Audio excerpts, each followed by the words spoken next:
In today's video, I'm going to be going over my pros and cons on the brand new Moto G 2025 edition. Stay tuned.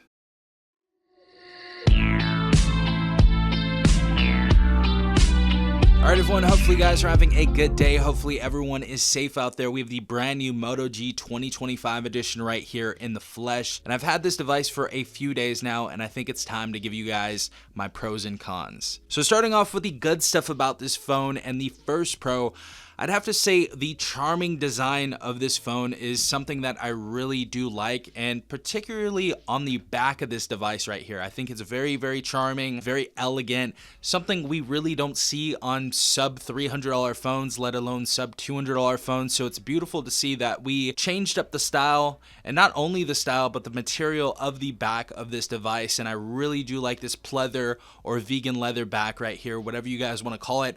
It feels good. It looks nice as well, and even the placement of like the camera modules and stuff like that looks really good, and I'm sure a lot of you would agree. Really do like this. However, there is something about this design language I do not like, and we're going to talk about that later on. Second pro is going to be the refresh rate on this phone. We have a 120 hertz refresh rate on here, so it's very smooth. Scrolling through the UI, watching videos, even playing video games on this, you're just going to have a much more smoother experience than you would on a 90 hertz or a 60 hertz display. And as you guys know, another phone that is in direct competition with this, the Samsung Galaxy A16, that device has a 90 hertz refresh rate. So beautiful to see that we get that 30 extra hertz right here. So really nice to see that. Very smooth all throughout the UI, and something that I really do enjoy about this device. Next pro, we have a huge 5,000 milliamp battery inside this device. Very big battery inside of here. This is going to most likely last you a day and a half to 2 days. If you guys can drain this in a day, I don't know what to say. You may need to stay off your phone for a little bit. But yeah, definitely huge battery inside of here. Not only that, but we have some very nice fast charging on this. We have a 30-watt charging experience on this device. However, we don't get a charger inside the box. Motorola, why did you do that? A lot of companies are not providing a charger inside the box. I don't know why. I just did a Redmi Note 14 unboxing a little bit ago, and that provided not only a charger, but a screen protector and a case outside the box. So Motorola doesn't have any excuse, and I'm not going to go easy on these companies about this. We want the chargers back inside of these phones. It just kind of sucks for somebody who wants to switch from maybe an older iPhone to something a little bit cheaper on the Android side, and they're not met with the charger inside the box. It kind of sucks not to have one off the rip. But yeah, no charger inside the box. However, we do have a very nice big battery inside of here and some pretty decent charging speeds as well. Next up is something that I thought Motorola wasn't going to include, and that is going to be our 3.5mm headphone jack at the bottom of the phone right now. Now, as you guys know, earlier this year in January, Samsung released the Galaxy A16. It doesn't have a headphone jack, and this kind of sucks because this is the first one from the 18 line that we don't have a headphone jack inside of here. So kind of sucks to see that on the A16. However, Motorola brought the headphone jack right here. So for all you audiophiles out there that have those triple driver earbuds, or you guys just like the luxury to have a choice of, you know, listening to wireless earbuds or wired earbuds, it's always nice to have a choice to use those, especially for those audiophiles out there that are very strict about their audio. And again, in the comments, I want to ask you guys, do you guys use wireless earbuds? Do you guys use wired earbuds? Do you use both? Let me know down below. Next pro we have right here is we have 2 years of operating system updates. I know what you guys are going to say. You guys are going to say that the Galaxy A16 has 6 years and all these other companies have more, but it's an improvement on Motorola's side. This is more than we got last year on previous devices, and this is essentially the same software updates that you're going to receive even on their flagship devices. So we have 2 years of operating system updates, starting with Android 15, going up to Android 17. We also have 3 years of bi-monthly software patches on this device as well. So I think that is definitely a great sign. I think that's good that Motorola did that. I think it is an adequate amount of updates, absolutely, for the people that have this device. I'm sure most of you are probably going to last 3-4 years on here. So with those 2 OS updates, you're definitely going to get your money's worth with this device. And the last pro on this device has to be that we have some strong stereo speakers on this. Yes, we have a little bit of tin on here.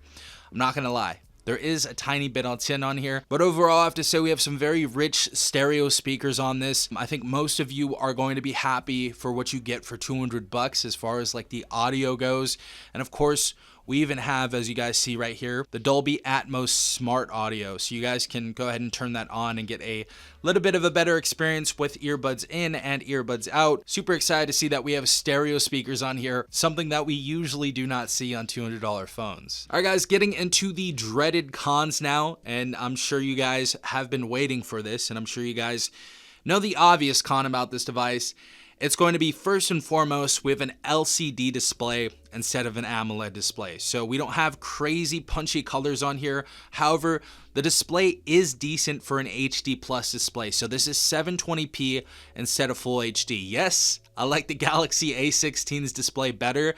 However, this is not too far off. And I have to say, it's been a pretty decent experience watching Netflix and watching YouTube videos and playing games. You guys overall are going to have a good experience on this, and I'm sure most people spending $200 are not going to throw a fit because it has a 720p display. But it does have a 720p display, and I just had to let you guys know that. And the other end of this con has to be that the screen to body ratio is kind of bad. We do got a big chin at the bottom of this phone, something that I don't think I noted in my unboxing for the Moto G 2025. But as you guys can see, we have a fat border at the bottom of this phone that kind of just messes up the screen to body ratio. Of course, it's not the biggest deal in the world, and some of you may even like this because you may be tapping on the phone screen accidentally or whatever. So some of you may like that, but I feel it's just looks a little bit cheap when they don't give you a better screen to body ratio, or when they have that little border at the bottom of the phone. Overall, though, I don't really have any other complaints about the display. I think it's decent. And my last con about this device is we only have 4 gigabytes of RAM inside of here.